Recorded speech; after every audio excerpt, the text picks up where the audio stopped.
ओम श्री गणेशाय नमः। जय श्रीमन्नारायण, जय आदिशक्ति माता, जय भोलेनाथ, जय माता पार्वती। दोस्तों, आइए श्रवण करते हैं एक कथा। महाशिवरात्रि पर सुने भोलेनाथ की महिमा, ब्राह्मण और ब्राह्मणी की धार्मिक कहानी। किसी गांव में एक पति पत्नी रहते थे।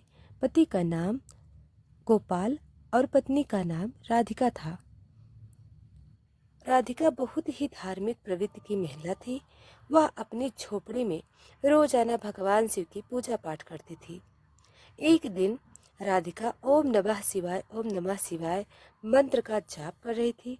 उसकी यह प्रार्थना कैलाश पर्वत पर बैठे भगवान शिव सुन रहे थे और माता पार्वती से कह रहे थे, देवी ये कितनी मीठी आवाज है, यह मेरे अंतर मन तक पहुँच मुझे मंत्रमुग्ध कर रही है। फिर माता पार्वती कहती हैं, आपने सही कहा है स्वामी। राधिका की इस जाप से तो मैं भी मंत्रमुग्ध हो गई हूँ।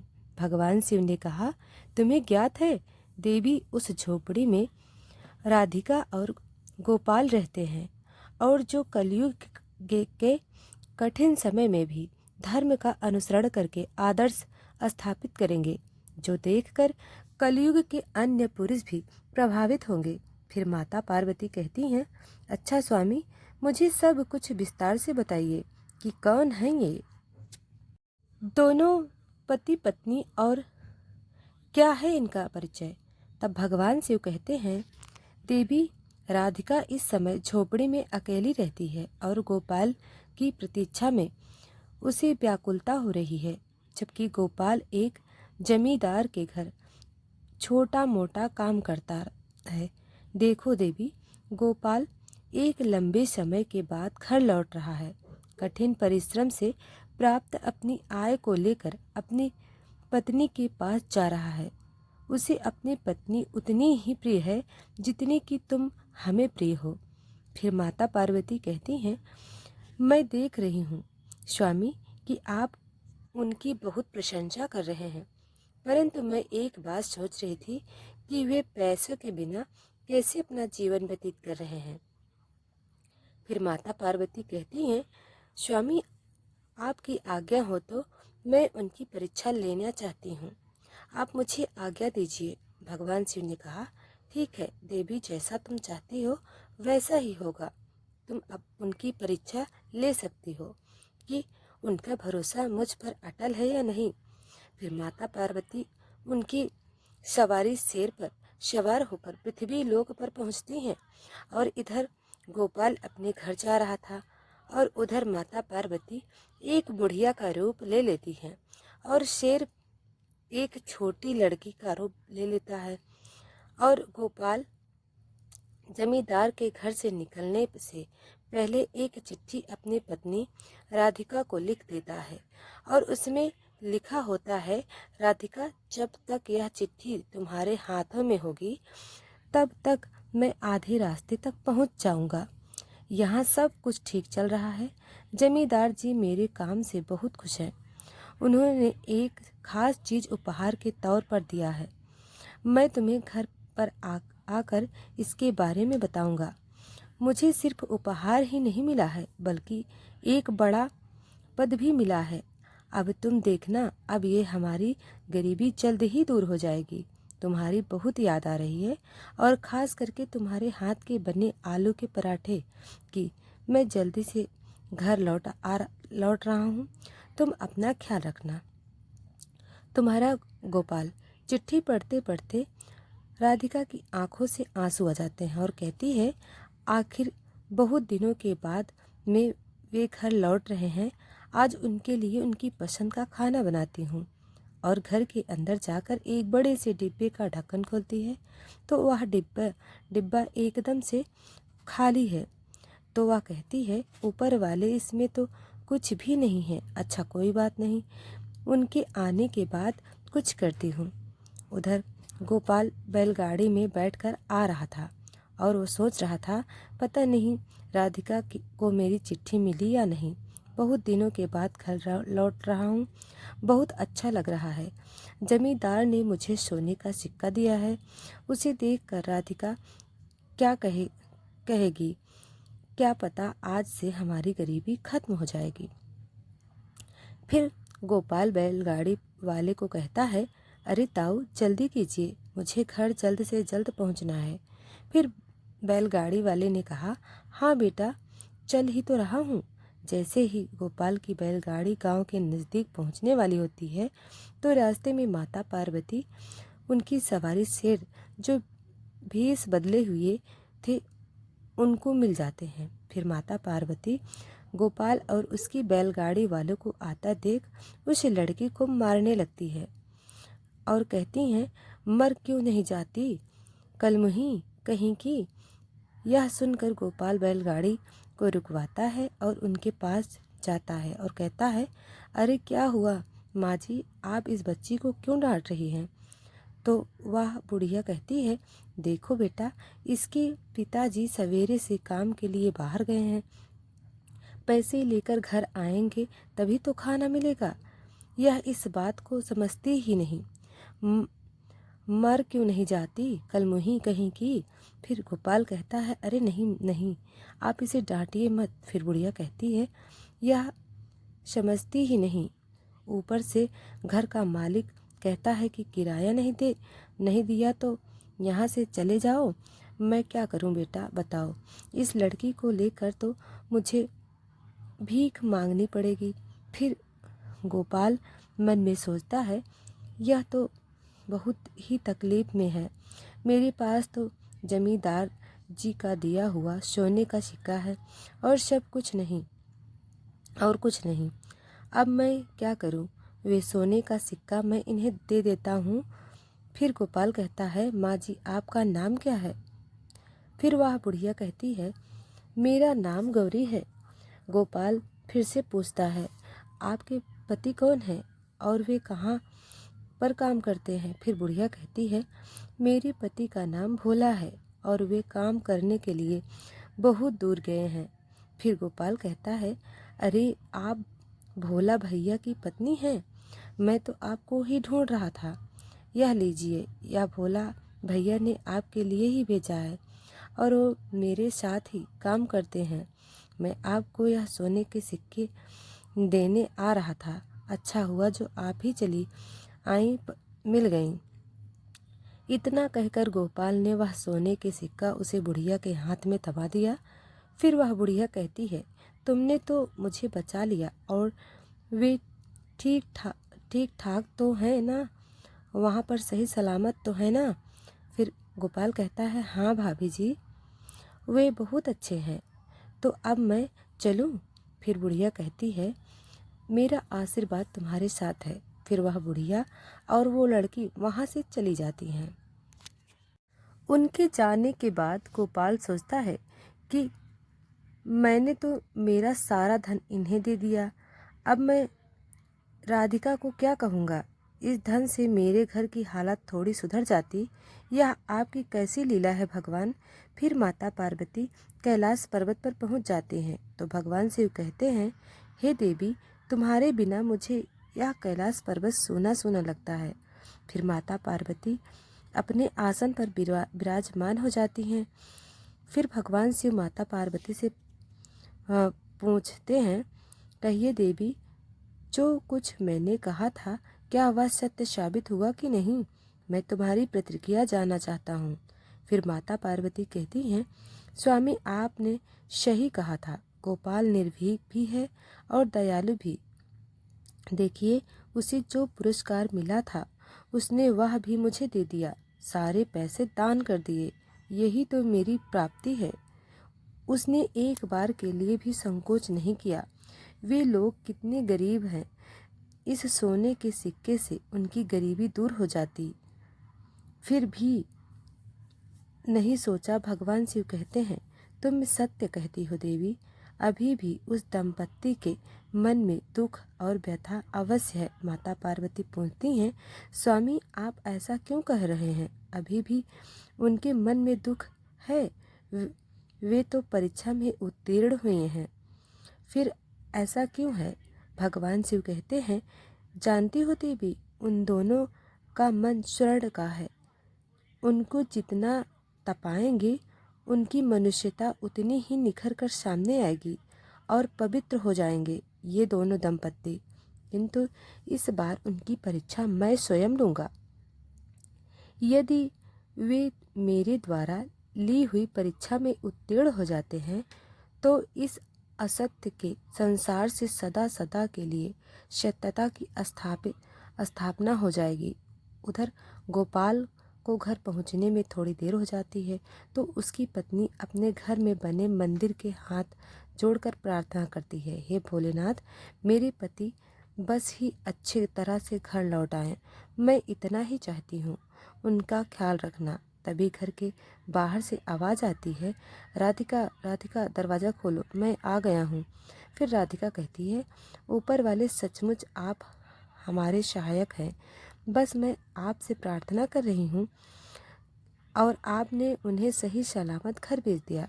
फिर वह दरवाज़ा खोलती है और कहती है, आ गए, आप अंदर आइए। फिर गोपाल घर के अंदर आता है और कहता है, क्या हुआ, तुम तो बहुत दुबली हो गई हो। फिर राधिका कहती है, आपने चिट्ठी में लिखा था ना कि आपकी तरक्की हुई है और जमींदार जी ने आपको उपहार भी दिया है। अब आप मुझे बहुत सारा खाना खिलाएंगे और फिर से मैं मोटी हो जाऊंगी। यह कहकर वह हंसने लगती है। फिर मोहिनी कहती है, फिर राधिका कहती है, क्या हुआ, आप चुपचाप और उदास क्यों हैं? गोपाल कहता है, अब मैं तुम्हें क्या बताऊं, मैं सब कुछ लेकर घर आ रहा था, लेकिन गांव के बाहर एक बुढ़िया और एक छोटी सी लड़की मिल गई। उनकी हालत हमारे से कई गुना ज़्यादा खराब थी, इसलिए वो उपहार और सारे पैसे मैंने उनको दे दिए। तब राधिका ने कहा, इसमें उदास होने वाली बात क्या है? गोपाल ने कहा, मैं इतना गरीब हूँ कि मैं तुम्हें 2 वक्त का खाना भी नहीं खिला सकता। राधिका कहती है, मैं यहाँ बहुत अच्छे से रह रही हूँ और वैसे भी अच्छे खाने पीने से ज़्यादा कीमती है आपका मन। आप बहुत दयालु हैं, सच कह रही हूँ, मुझे इसके अलावा और कुछ नहीं चाहिए। गोपाल कहता है, मैं तो घर खाली हाथ आया हूँ। राधिका ने कहा, आप जो दान करके आए हैं उसके लिए आप दुखी मत होइए। सच कह रही हूँ, आप पर मुझे गर्व है, आपने बहुत अच्छा काम किया है। गोपाल कहता है, लेकिन अब मैं क्या करूँ, घर का खर्च कैसे चलाऊँ? तो गायत्री ने कहा, आप एक काम कीजिए, सामने वाली ज़मीन खाली पड़ी है, वहाँ पर खेती कर लीजिए। गोपाल कहता है, ठीक है, तुम ठीक कह रही हो मोहन। राधिका, अब मैं खेती बाड़ी करूँगा। अगर हमारा मन साफ है तो ऊपर वाला हमारी ज़रूर सुनेगा।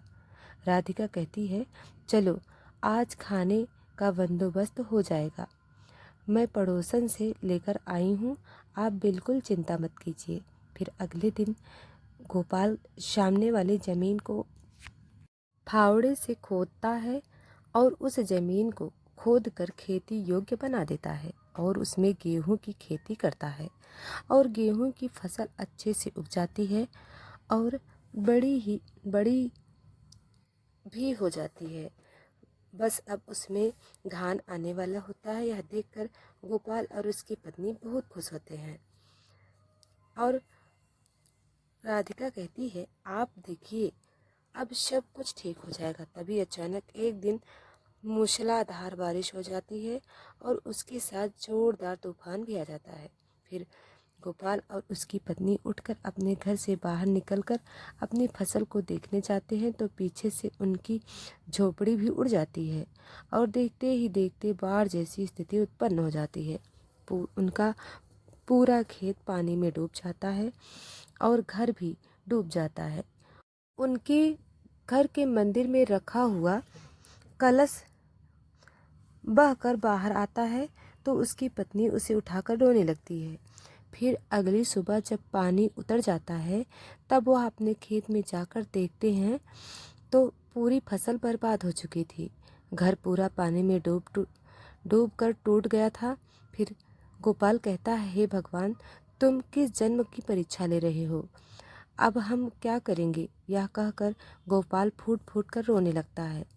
राधिका कहती है, बस कीजिए, आप रोइए मत, ऊपर वाली हमारी परीक्षा ले रहा है। आप देखिए सब कुछ पहले की तरह ठीक ठाक हो जाएगा। उधर माता पार्वती भगवान शिव से कहती हैं, स्वामी आप उन पर दया कीजिए, उनकी और परीक्षा मत लीजिए। वे लोग बहुत गरीब हैं, मैं उनका और कष्ट नहीं देख सकती। भगवान शिव कहते हैं, स्वयं का धर्म और कर्म यही उनके सपनों को साकार करता है। इसके लिए और कुछ नहीं चाहिए। बात को समझो देवी, चारों तरफ अंधकार छाया हुआ है। इस अंधकार की भूख से ही सूर्य का उदय होता है। और इधर गोपाल और उसकी पत्नी एक शिव मंदिर के बाहर बैठ जाते हैं और गोपाल अपने मन में कहता है, हे भोलेनाथ, क्या पाप किया था मैंने जो आप हमें इतने कष्ट दे रहे हैं। मैं राधिका को और गरीब में नहीं देख सकता हूँ। हे भोलेनाथ, मेरी प्रार्थना सुन लो। तभी मंदिर के दूसरे छोर पर भगवान शिव प्रकट होकर एक बूढ़े आदमी का रूप लेकर आते हैं और गोपाल के सामने से गुजरते हैं और उसके सामने एक सोने के सिक्कों से भरी थैली गिराकर आगे बढ़ जाते हैं। फिर गोपाल आवाज़ लगाता है, अरे बाबा सुनिए, यह आपकी थैली यहाँ गिर गई है। फिर भी वो बूढ़े बाबा नहीं सुनते तो गोपाल उठकर उनके पीछे पीछे जाते हैं और उन्हें कहते हैं, अरे बाबा सुनिए, यह आपकी थैली गिर गई है। फिर वह बूढ़े बाबा कहते हैं, बहुत उपकार किया है भाई, तुमने मेरे जीवन भर की कमाई इस थैली में रखी हुई थी, इसे लौटाकर तुमने मुझ पर बहुत बड़ा एहसान किया है, वरना ऐसे में कौन लौटाता है। गोपाल कहता है, नहीं नहीं, दूसरे का सामान लौटाना तो मनुष्य का कर्तव्य है। फिर बूढ़े बाबा कहते हैं, तुम बहुत ही सच्चे इंसान हो, वरना इस दुनिया में बस झूठे लोग ही व्याप्त हैं। उन सबके बीच तुम बहुत बड़ा उदाहरण बनोगे। बेटा, तुम्हें देखकर लगता है कि तुम बहुत गरीबी में जी रहे हो, फिर भी तुम्हारे मन में लोभ लालच कर नहीं आया है, यह बहुत बड़ी बात है। देखना, इस सत्य का फल तुम्हें अवश्य मिलेगा। यह मेरा आशीर्वाद है। अब मैं चलता हूँ। फिर गोपाल और उसकी पत्नी अपनी टूटी झोपड़ी में वापस चले जाते हैं। रात के समय में राधिका गोपाल को एक गिलास पानी देती है और कहती है, ये लीजिए, आप भी पानी पीकर ही सोना पड़ेगा, ऐसे तो बुखार आ जाएगा। ऊपर से घर की छत भी ठीक नहीं है। फिर गोपाल रोते हुए कहता है, हे भोलेनाथ, मुझे माफ़ कर दो, मैं और नहीं सह सकता ये गरीबी, अब मेरे अंदर सहन शक्ति नहीं रही। प्रभु, तभी उनके घर के बाहर जोरदार प्रकाश प्रकट होता है। गोपाल और उसकी पत्नी घर के बाहर जाते हैं तो वे देखते हैं वही बुढ़िया और बच्ची और वही बूढ़े बाबा तीनों एक साथ दिखाई देते हैं और थोड़ी ही देर में वे तीनों भगवान शिव, माता पार्वती और शेर के रूप में परिवर्तित हो जाते हैं। गोपाल कहता है, राधिका, कहीं मैं सपना तो नहीं देख रहा हूँ। भगवान शिव और माता पार्वती साक्षात हमारे सामने खड़े हैं। फिर राधिका कहती है, यह सपना नहीं है, हकीकत है। देखिए, भगवान शिव हमारे बुलाए पर आ गए। फिर दोनों पति पत्नी कहते हैं, भगवान शिव और माता पार्वती की जय हो। इतना कहकर वे दोनों उनके चरणों में गिर पड़ते हैं। माता पार्वती कहती हैं, तुम्हारा इतना साफ मन देखकर हम प्रसन्न हो गए। ये जो हमने तुम्हारे पैसे लिए थे, तुम्हारी प्रतीक्षा थी। तुम्हारा मन इतना साफ है कि आज सृष्टि के सारे लोग तुम्हें हमेशा याद रखेंगे। भगवान शिव कहते हैं, मैं तुम्हें वरदान देता हूँ कि आज के बाद तुम्हें कभी दरिद्रता का सामना नहीं करना पड़ेगा। तुम सदा सुखी रहोगे और आज के बाद से तुम जीवन में हमेशा उन्नति करते रहोगे।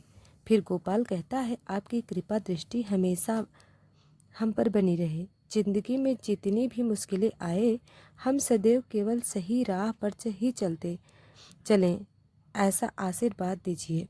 भगवान शिव और माता पार्वती ने कहा, तथास्तु, और वहाँ कहकर वे अंतर ध्यान हो गए। अब गोपाल और उसकी पत्नी दोनों घर वापस जाते हैं तो देखते हैं वे दोनों थैलियाँ उनके घर में पड़ी हुई थी। एक थैली में वो थी जो गोपाल के जमींदार ने दी थी, और दूसरी थैली वो भी थी जो उस बूढ़े बाबा ने सोने के सिक्कों से भरी हुई थी।